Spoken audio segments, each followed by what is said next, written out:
E aí, pessoal, estou aqui com André Bona. André, tudo bem, Lucas? Obrigado aí pela presença aqui, por aceitar o convite. A gente vai gravar alguns vídeos bem bacanas aí para o canal, com assuntos bem interessantes que tenho certeza que vocês vão gostar muito. Para quem não conhece, André Bona, educador financeiro aí renomado já há muitos anos nesse mercado. Ele é o fundador do Blog de Valor, também tem um canal no YouTube muito bacana. Eu vou deixar o link aqui embaixo na descrição, para caso vocês não conheçam. Acho difícil, né? Não conhecer o Bona, mas caso não conheçam, para que vocês possam acessar aí, seguir ele lá e conferir as dicas aí que ele tem dado para a galera. Obrigado aí novamente pela... Cara, obrigado pelo convite, é um prazer bater esse papo aí com você. Queria que você começasse contando um pouquinho para a gente sobre a sua história, né? Eu sei que você não é formado em nada relacionado a economia, administração, enfim, educação financeira. Como é que foi como é que começou essa história, né? Lá, sua primeira empresa, até a sua formação, sua primeira empresa, até você chegar aonde você está hoje? Legal. Cara, pois é, eu fiz faculdade de turismo, né? Isso foi em 95 até 98, 4 anos. E era a minha área de atuação. Eu sempre tive uma paixão muito grande por administração de empresas, por assuntos de administração. Então sempre li muito sobre administração e aí tanto é que no MBA eu optei por fazer um MBA em gestão empresarial, que foi 2000, 2001. Mas na época do turismo eu comecei a empreender já com o turismo e eu montei uma empresa que era uma agência de viagens especializada em o que eu chamava de turismo pedagógico, que era pegar escolas de ensino médio e fundamental, exatamente, e a gente elaborava visitas de campo, viagens de estudo, de acordo com os temas que aqueles alunos estavam estudando. Então daí veio, inclusive, o meu primeiro contato com a educação.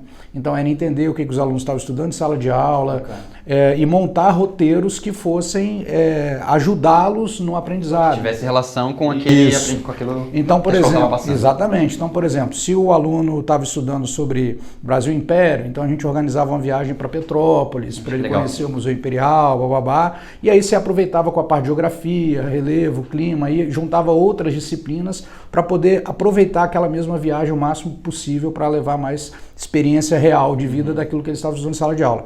Então foi um negócio era um negócio que eu gostei muito, eu fui muito apaixonado. Todo primeiro empreendimento você tem a ser apaixonado, isso tem um lado bom e tem um lado ruim. O lado ruim é que você se apega demais quando o negócio não anda. E aconteceu comigo. A gente fez um bom trabalho, a gente foi fazer uma expansão, abrimos uma outra unidade em outro estado, eu sou do Espírito Santo, então era em Vitória, e aí a gente foi abrir em Minas Gerais, e essa expansão não foi bem planejada. E aí a gente realmente teve problemas e o negócio não aconteceu, né?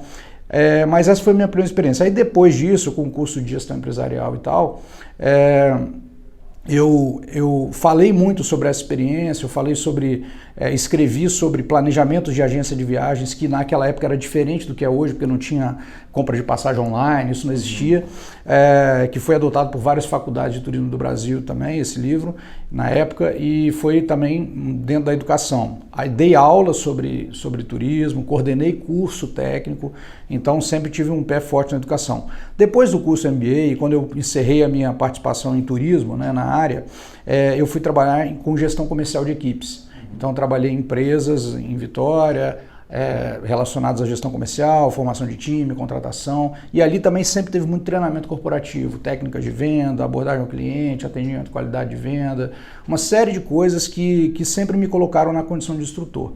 Depois disso, eu me juntei a um amigo meu e a gente foi montar uma empresa de telefonia IP, o VoIP, né? Na época, todo mundo ligava com telefone de mesa, e as empresas, e foi interessante porque pegou o ciclo pré-crise e crise de 2008 e na verdade estava todo mundo precisando cortar gastos e a tecnologia que a gente implantava nas empresas reduzia em 50%, 60% o custo de telefonia das empresas. Que nessa época era uma febre mesmo, começou essa procura por VoIP, a gente conseguiu pegar um pouco antes da escalada, né? E depois teve até umas coisas ruins, porque muitas pirâmides financeiras surgiram usando o VoIP como... Telex Free, né? Como o produto disfarçado, né? Isso afetou a gente um pouco, porque o trabalho que a gente fazia era realmente de instalação em empresas, era só clientes, era só empresas de pequeno e médio porte, Então, para a pessoa física, às vezes viu aquela confusão e meio que misturava tudo, mas no nosso caso era sempre corporativo e tal. E a gente fez, num período rápido, muitos clientes, a gente tinha, sei lá, uns 300, 400 clientes, empresas, né, com pagamento recorrente de serviço, então isso fez com que a empresa tivesse um bom faturamento. Fluxo de caixa muito bom. Fluxo de caixa bom, regularidade, previsibilidade. Então foi legal. Quando chegou em 2008 para 2019, eu e meu sócio a gente conversou, ele queria seguir mais um modelo de atacado, eu queria permanecer no varejo, porque a gente agregava mais valor, na minha visão. E aí a gente falou, cara, eu enxergo uma coisa, você enxerga outra, alguém vai ter que comprar alguém. Aí a gente fez essa separação, mas foi realmente uma decisão técnica, não houve briga, não houve nada disso, não houve desentendimento, é meu amigo até hoje. Mas aí foi nisso. E aí eu tive um primeiro... Só para te complementar, sobre o que você falou, né, de telefonia, que o pessoal começou a usar como pirâmide, eu falo muito isso. O pessoal tem associado muito, por exemplo, criptomoedas a pirâmides, como se elas fossem a mesma coisa. Não é. Na verdade, o que eu sempre falo é que esses criminosos, eles usam do que é tendência no momento para disfarçar e vender uma pirâmide, né? Então, nessa época foi telefonia, hoje em dia é Bitcoin. Quando e se acabar, vai ser outra coisa. Um tempo atrás, não sei, entre a telefonia e o Bitcoin, provavelmente era alguma outra coisa também, né? Então sempre vai usar o chamariz do momento para disfarçar um golpe, né? Na verdade é exatamente o que você falou. A pirâmide, para ela se disfarçar, ela precisa necessariamente de existir algum produto como válvula de escape, como argumento, para não parecer uma pirâmide. Sim. Porque se for só o dinheiro pelo dinheiro, a pirâmide está muito clara. Então, normalmente você ao longo do tempo usa produtos, né, soluções, que é só para justificativa para dizer que teoricamente não é pirâmide. E isso acontece sim com criptomoedas, é verdade. Mas voltando, e aí eu já tinha uma conduta de começar a guardar. Na verdade, depois que a empresa de turismo fechou, eu passei um bom tempo pagando dívida, tá? Foi um período ruim, assim, difícil mesmo financeiramente. Mas depois a empresa começou a andar e tal, a nossa nova empresa, e aí eu comecei a guardar dinheiro novamente, comecei a investir, mas naquele esquema, indo no banco, porque naquela época a corretora era só ações, corretora não tinha plataforma, isso não existia. Então você investiu o dinheiro conservador no banco mesmo e ações na corretora. E aí eu comecei a me interessar, em 2008 teve a crise, aí na virada de 2009 a gente viu aquela bolsa subindo daquele jeito e puxa, aquilo me motivou a aprender mais, aí eu comecei a frequentar cursos e uma série de coisas e eu me apaixonei. Aí nisso que eu me apaixonei eu falei, cara, eu vou trabalhar nisso aí. Quero trabalhar nisso aí, já está decidido, trabalho até de graça se for o caso. E fui trabalhar. Realmente assim que começa, né? Fui procurar, a questão financeira eu já tinha bem resolvido, já tinha uma boa grana que me dava uma proteção por muitos anos. Então eu falei, dá para eu fazer essa transição. E aí me ofereci para trabalhar, falei que iria de graça, porque eu já tinha 30 e poucos anos e no mercado financeiro normal você contratar a galera recém-formada e tal. Até antes. Até antes, exatamente. Então eu era o coroa do negócio, né? E aí eu me ofereci e tal, e poxa, foi legal, entrei numa empresa lá, já Valor Investimentos, que é um agente autônomo lá em Vitória, e comecei a trabalhar lá, e aí a parte educacional, à medida que eu fui aprendendo, ela veio fluindo naturalmente, e rapidamente eu comecei a dar palestras sobre aqueles assuntos que eu estava aprendendo e vivenciando e aprendendo no mercado, e aí foi em 2010 que eu criei o site, né, o andrebona.com.br. Aí depois de 2013 foi o YouTube e sempre atuando na empresa. Desde 2013 no YouTube. No YouTube, desde 2013. Em 2012 eu vim para São Paulo para montar o escritório da empresa aqui e ele existe ainda até hoje, cresceu pra caramba, foi uma coisa muito legal. E eu começou só eu e uma cadeira e uma mesa. Hoje são acho que 20 pessoas já lá. Eu não faço mais parte. E aí eu trabalhando as duas coisas, educação e finança e a empresa de assessoria, até chegou um momento que eu quis me dedicar totalmente à educação, né? E aí foi quando a gente já tinha regras combinadas de que se alguém fosse sair, como é que comprava a sociedade, como é que não comprava. Então foi uma outra saída que eu fiz de venda de sociedade, foi uma segunda. E aí eu fui me dedicar exclusivamente à educação e estamos aqui hoje. Mas a educação começou financeira, começou em 2010, cursos presenciais e tal. A sua? A minha. Não, a minha já passando. No final de 2010 começou o site, aí em 2013 o YouTube e por aí foi o resto, né, acontecendo. Essa é a história, mais ou menos. E é interessante que eu pude notar aí na sua história, uma coisa que eu também falo sempre, que quando a gente gosta de alguma coisa, percebe que gosta de alguma coisa, a gente acaba até fazendo de graça. Aconteceu isso comigo também, né? Tem o canal no YouTube aqui, a gente está falando aqui com o pessoal. Eu falava nos corredores da empresa, tomando café, no almoço, né? O pessoal sabia que eu já investia e pedia, né, uma ajuda, olha aqui, uma dica, aquela coisa. E, querendo ou não, é algo que você está fazendo de graça. Né? Até o ponto que você transborda tanto, né, naquilo ali, você gosta tanto, transborda tanto, que você passa a se dedicar não só a você, né? Você dedica também a ajudar outras pessoas. Para você ter uma ideia, para mim é normal acontecer assim. Hoje, como eu vivo a minha empresa, eu tenho uma empresa de produção de conteúdo, quando a gente vive de produzir conteúdo, é normal muitas vezes eu ser procurado para alguma palestra, alguma coisa, e quando eu vejo que não tem orçamento, alguma coisa assim, eu me disponho aí assim, não, cara, eu vou, não tem problema. Porque, cara, é aquela coisa, é um negócio que a gente gosta, é o que você falou. Então, assim, o dinheiro, ele é uma quase como se não fosse um trabalho. Né? Exato, assim, eu acho assim, eu até deveria pagar para fazer isso e não receber, de tão divertido que é. Sim. E muito interessante essa história, né, do Bona de transição, porque eu não sei se o Bona concorda comigo, mas eu tenho visto que as pessoas, né, a gente passa uma grande parte do início de vida estudando, né, pelo menos ali até os 21, 22, 25, né, para quem faz ali tudo um depois do outro até a faculdade. E são tantos anos dedicados e muitas vezes dinheiro, né, falando aí de quem faz universidade particular e tal, que eu tenho visto pessoas infelizes na sua profissão, na sua carreira, infelizes no trabalho, com o chefe ou com os colegas de trabalho, e elas meio que se sentem presas justamente por isso, essa sensação de, não, pô, mas eu vou deixar a minha formação e tudo que eu passei, e todas as noites sem dormir, e todo o dinheiro e o tempo que eu investi. O que você acha disso? As pessoas, elas deveriam realmente ter essa mentalidade ou... como você, né, acabou buscando, você acabou encontrando outras formas e tudo bem, deixa aquilo ali para trás e bola para frente. Eu acho que assim, é muito comum a gente falar, né, ou você ouvir dizer, faça aquilo que você gosta e tal, e até soa como clichê, né? Então, na verdade, mas eu acredito nisso. Então, assim, há muito tempo, eu não me lembro, na verdade, quando eu estivesse num trabalho que eu não estivesse feliz em estar naquele trabalho. Quando deixou de ser feliz, eu me retirei, entendeu? Então, assim, eu não sei por que isso, eu não tenho ideia por que isso passa pela minha cabeça, mas a minha decisão de onde trabalhar e com o que trabalhar nunca teve a parte financeira como a principal.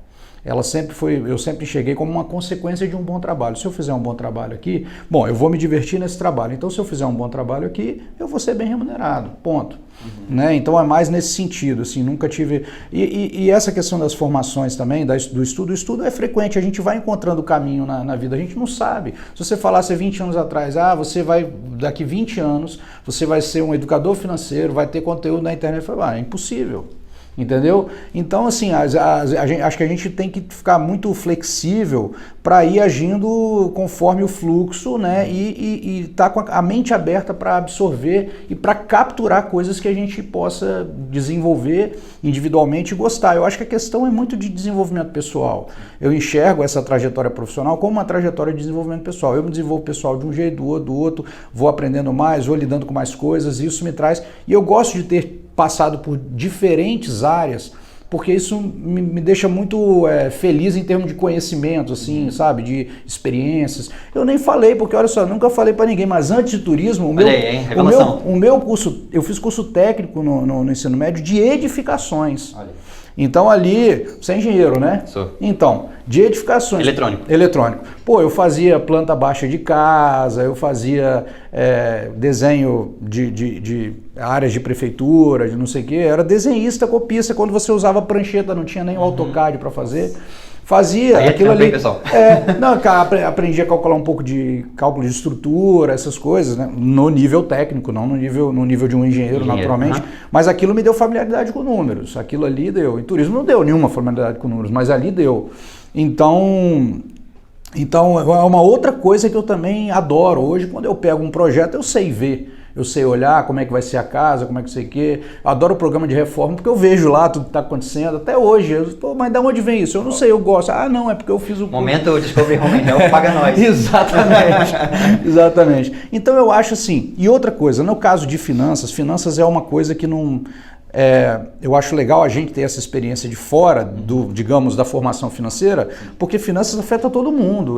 Finanças não afeta só quem é economista ou só quem é... Então a gente tem a nossa vivência real. Então essa vivência real, acumulando experiência, refletindo sobre ela, nos permite nos desenvolver como pessoas normais, digamos, não é o cara formado em finanças, um cara normal, vou me chamar assim, e desenvolver as habilidades necessárias para você tomar decisões boas financeiras, de finanças e investimentos. Isso é um ponto muito interessante porque eu vejo muitas pessoas também com certa aversão a aprender um pouquinho de economia, educação financeira, investimentos, um mínimo básico ali. Porque, não, eu sou, sei lá, de humanas, ou eu sou de biológicas, eu não entendo números. Não precisa entender números. É claro que ajuda. Noções, né? Noções ali, mas hoje em dia tem simulador para tudo. Ninguém vai precisar fazer cálculos estatísticos de probabilidades completas, não é necessário. E se precisar, tem pronto também. Tem pronto, internet, é verdade, então... muita coisa tem pronta.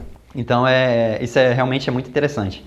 E pra gente finalizar, queria que você contasse um pouquinho, se pudesse compartilhar um ou dois principais fracassos aí na sua trajetória, não como algo ruim, mas de repente algo que te impulsionou a de repente mudar de trajetória, como você mesmo falou agorinha, né? E duas coisas assim de sucesso que você fala, cara, isso aqui eu fiz e mudou a minha história, mudou tudo. Cara, então, com relação a fracasso, hoje, olhando em retrospectiva, eu não enxergo mais como fracasso quando você enxerga quando você está lá no momento. No momento é tenso, né? Mas teve uma época...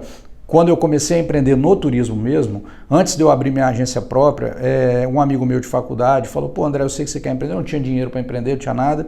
E aí ele falou assim, André, tem um cara, que é um amigo meu, que tem uma agência de viagem e está totalmente parada. E naquela época era burocrático, você tinha que ter as passagens aéreas dentro da agência, porque você emitia tudo na mão, e aquilo você tinha que dar garantias enormes para as companhias aéreas, porque era como se fosse um cheque em branco, você coloca lá São Paulo, Tahiti e viaja. Entendeu? Então, tinha uma série de dificuldades de alguém com pouco dinheiro exercer a atividade. Então, aí ele estava com a agência parada, mas toda regular, e a gente fez uma sociedade e eu fui tocar. E ali não é que foi um fracasso, porque foi mais ou menos 2 anos, cara, que ali, assim, foi fracasso no sentido financeiro. Todos os meus amigos saindo da faculdade, ganhando dinheiro, os primeiros empregos, e eu fiquei... E você ali sentindo que estava patinando ali, 2 saía do lugar. apanhando mesmo. Mas olha, eu contratava gente, demitia gente, dava problema judicial, ia lá resolver. Então eu tive muito aprendizado na parte toda de uma gestão. Então foram 2 anos maravilhosos, mas eu lembro também de algumas situações desses 2 anos. Teve uma vez que eu cheguei, era uma sexta-feira à tarde, eu olhei, eu almocei, quando eu acabei de almoçar, eu falei, puta, eu não tenho dinheiro para ir embora. Era 13 quilômetros da minha casa, né? Falei, bicho, ok. Cheguei, trabalhei, todo mundo, esperei todo mundo embora, valeu galera e tal, a equipe, né? A equipe não podia ficar, né? Falei, não vou deixar a moral da tropa abater. Aí depois todo mundo foi embora, esperei mais uma meia hora, falei, bom, agora é hora de começar a andar. E foi lá, é lógico que isso eu nunca tive problema de passar fome, nada disso, né? A minha família sempre teve a estrutura necessária para isso, mas também não era uma situação de luxo, nunca foi, né? Meu pai e minha mãe são professores, então nunca teve luxo. E essa situação, esse dia foi um fracasso de 2 horas e pouco caminhando, mas também foi, assim, 2 horas e pouco de reflexão absurda, entendeu? Puta, é isso que eu quero, o que você tá fazendo, tal, não sei o quê. E a minha mãe, puta, arruma um trabalho, não empreende, não tem como e tal, não sei o quê. Então foi ali, foram 2 horas de fracasso e ao mesmo tempo de chegar ao final da caminhada e falar, cara, eu passei por essa caminhada. Eu não vou fazer com que essa caminhada tenha sido em vão. E nessa época eu cortava o cabelo numa escola de barbeiro que cobrava R$1 e almoçava no centro da cidade de Vitória também, que era R$1, 3 salgados e um suco de limão. Isso em 98, acho que foi 98 isso aí. Época do Kinder Ovo, R$1.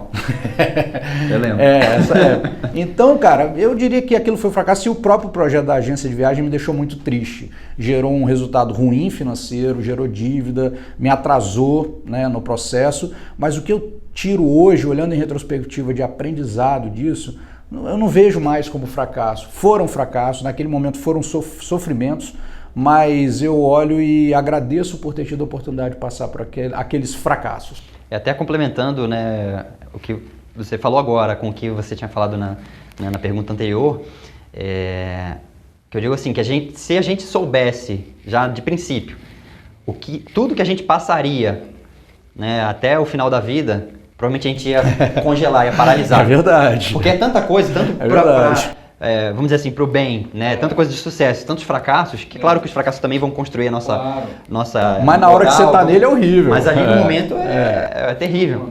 Então, se a gente soubesse de antemão, a gente não faria nada. É verdade. Então a gente não costuma ter uma visão mais do que 1 ou 2 passos à frente, né? Você precisa dar um passo para, beleza, novo território, Exato. Deixa eu ver aqui onde eu tô, beleza, eu vou para lá. Dá outro passo, tá, agora eu vou para lá.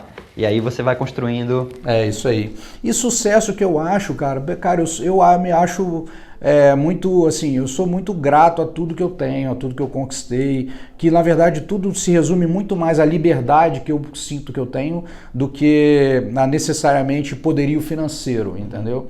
É lógico que o aspecto financeiro proporciona isso, sem dúvida alguma, mas eu me sinto muito feliz com a liberdade que eu sempre tive de, enquanto eu ainda não tinha o suporte financeiro próprio construído necessário, ter escolhido sempre o caminho de trabalhos que me deixavam felizes e que me desafiavam a aprender mais.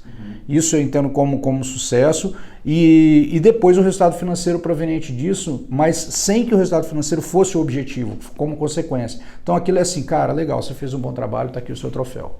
Entendeu? Poxa, muito obrigado, agora é hora de continuar trabalhando.